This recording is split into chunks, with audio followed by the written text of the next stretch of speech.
Подготвителното рочиште во судскиот процес против поранешниот председател на Кривичниот суд Владимир Панчевски денес повторно беше одложено. Причината за одлагањето на рочиштето беше немањето на писмен одговор на тужбата од страна на одбраната, која сакаше усно да одговори. На ова реагираа адвокатите на тужителот, пошто судијката определи рок од 15 дена во кој одбраната мора да достави писмен одговор на тужбата. Адвокатот на судијата Панчевски Димитар Дангов не сакаше да ја коментира одлуката пред јавноста и изјави дека од доказите на кои се повикуваат адвокатите на Стаменковски не произлегуваат причините за мобинг, а тужбата е поднесена само за да се нанесе штета на Панчевски. Тужител кој што знае или треба да знае дека од доказите на кои што се повикува не произлегуваат причините за мобинг, а поднесе тужба каква што е конкретната, од цели нему познати, да стекне корист или на тужениот во случај да му причини штета, врши груба злоупотреба на правото на тужба за мобинг.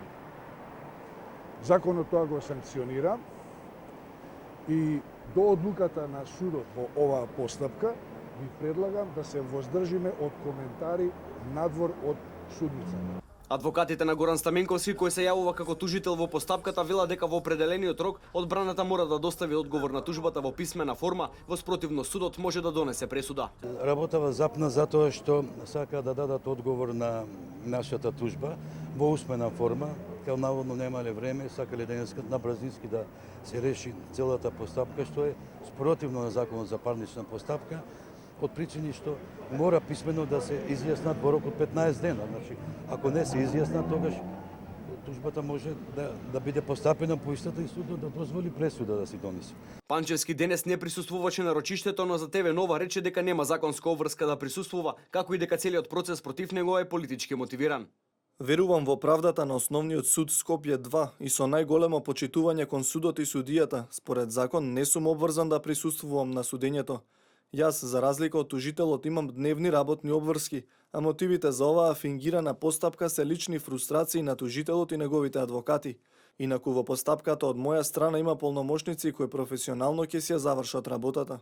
Стаменковски го тужи Панчевски поради мобинг на работното место, а неодамна медиумите објавија и документи на кои се гледа дека тој од виш судски советник незаконски бил унапреден на раководна функција, а на решението за унапредување стои подписот на таткото на сопругата на адвокатот Медарски.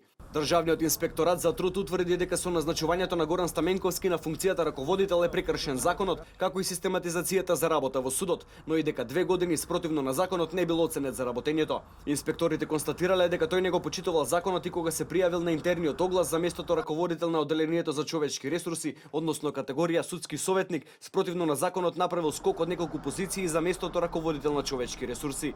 Следното рочиште е закажано за 24 февруари.